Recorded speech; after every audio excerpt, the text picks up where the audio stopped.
नमस्कार मित्रांनो, स्वागत आहे तुमचे नवीन एका व्हिडिओमध्ये आपल्या ऑनलाईन सेंटर यूट्यूब चॅनलवर. मित्रांनो, आजच्या व्हिडिओमध्ये आपण कर्जमाफीमध्ये तुमचं नाव आहे की नाही याची ए टू झेड प्रोसेस या व्हिडिओमध्ये पाहूया. अलीकडेच काही जिल्ह्यामध्ये कर्जमाफीची दुसरी यादी प्रसिद्ध झालेली आहे.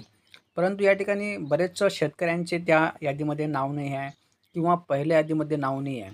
परंतु जर का तुम्हाला आपले नाव आहे की नाही कसे चेक करावे एका जर तुम्हाला माहीत करून घ्यायचं असेल तर हा व्हिडिओ शेवटपर्यंत पहा आणि अशाच प्रकारची महत्त्वपूर्ण व्हिडिओ पाहण्याच्या चॅनलला सबस्क्राईब करून ठेवा. तर मित्रांनो, जास्त टाईमपास न करता व्हिडिओला सुरुवात करूया. शेतकरी मित्रांनो, तुम्हाला एखाद्या कुठल्या CSC सेंटरवर जायचं आहे किंवा मग आपले सरकार सेवा केंद्र म्हणजे सेतू वगैरे जायचं आहे. त्या ठिकाणी गेल्यावर त्यांना या ठिकाणी युजर ID आणि पासवर्ड टाकायचा आहे. त्यानंतर या ठिकाणी कॅप्चर टाकून लॉग इन या ऑप्शनला क्लिक करायचं आहे. आता या ठिकाणी पोर्टलमध्ये लॉग इन झाल्यावर तुम्हाला KYC करण्यासाठी किंवा मग तुम्हाला आपले नाव शोधण्यासाठी खाली या ठिकाणी पाहता की तुम्ही या ठिकाणी स्क्रॉल डाऊन करायचं आहे किंवा खाली तुम्हाला जायचं आहे. पुण्यश्लोक अहिल्यादेवी होळकर शेतकरी कर्जमुक्ती योजना या ऑप्शनला तुम्हाला क्लिक करायचं आहे. या ऑप्शनला क्लिक करा. या ठिकाणी पुन्हा एक ऑप्शन तयार होते, पुण्यश्लोक अहिल्यादेवी होळकर शेतकरी कर्जमुक्ती योजना या ऑप्शनला तुम्हाला क्लिक करायचं आहे. या ऑप्शनला क्लिक केल्यावर तुमच्याकडे आधार कार्ड नंबर असणे गरजेचे आहे. आणि जर का क्लिक केल्यावर अशा प्रकारे ऑप्शन येत असेल तर ते तुम्हाला ब्राउझर या ठिकाणी चेंज करायचं आहे, कारण की ते त्या ब्राउझरमध्ये ओपन होणार नाही. तर तुम्हाला या ठिकाणी ब्राउझर चेंज केल्यावर आणि अहिल्यादेवी पुण्यश्लोक होळकर या ऑप्शनला क्लिक केल्यावर अशा प्रकारे या ठिकाणी कर्जमाफीचं पेज या ठिकाणी ओपन झालेलं आहे. आता याच ठिकाणी आपल्याला तुमचं चेक करायचं आहे की तुमचं नाव आहे की नाही. त्याचप्रमाणे KYC वगैरे कसे करावी हे सर्व गोष्टी याच तुम्हाला पोर्टलवर करायचं आहे. तर या ठिकाणी तुम्हाला 2 ऑप्शन दिसतील, KYC करायचे किंवा आपले नाव यादीमध्ये आहे की नाही चेक करायचं.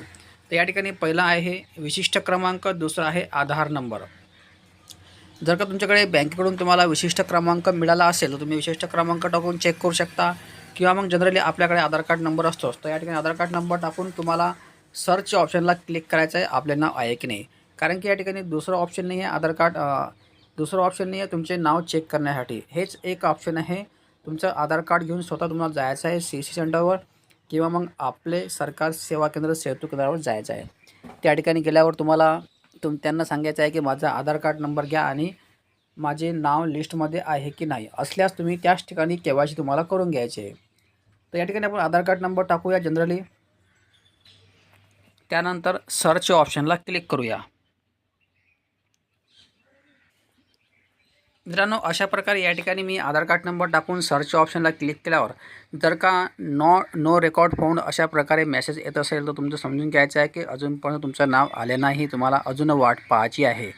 आणि जर का आधार कार्ड नंबर टाकल्यावर अशा प्रकारे डिटेल तुमच्या याच्यात येत असेल, शेतकऱ्याचे नाव, त्याचप्रमाणे विशिष्ट क्रमांक, फार्मर ID, लोन अमाऊंट, त्याचप्रमाणे तुमचं माफ किती झालं, लोन अकाउंट नंबर, तुमचा सेविंग अकाउंट नंबर, ह्या सर्व गोष्टी तुमच्याकडे शो होत असेल समजून घ्यायचं आहे तुमचं या यादीमध्ये नाव आलेलं आहे आणि तुम्हाला KYC करायची आहे. आणि जर का आधार कार्ड नंबर टाकल्यावर सर्च या ऑप्शनला क्लिक केल्यावर नो रेकॉर्ड फाउंड दाखवत असेल तर समजून घ्यायचं आहे की तुमचं लिस्टमध्ये नाव नाही आहे, तुम्हाला वाट पाहायची आहे. आणि अशाच प्रकारे तुम्हाला या ठिकाणी लिस्ट पाहायची आहे, अदरवाईज तुम्ही या ठिकाणी लिस्ट पाहू शकत नाही. सो मित्रांनो, अशा प्रकारे हा एक तुम्हाला मी महत्त्वाचा आणि थोडक्यात व्हिडिओ सांगितलेला असून तरी पण तुम्हाला काही डाऊट असेल तसे कमेंट बॉक्समध्ये टाका. त्याचा रिप्लाय तुम्हाला 24 तासाच्या आतमध्ये देण्यात येणार आहे. आणि अशाच प्रकारची महत्त्वपूर्ण व्हिडिओ पाहण्यासाठी चॅनलला सुद्धा सबस्क्राईब करून ठेवा. धन्यवाद. जय हिंद, जय महाराष्ट्र.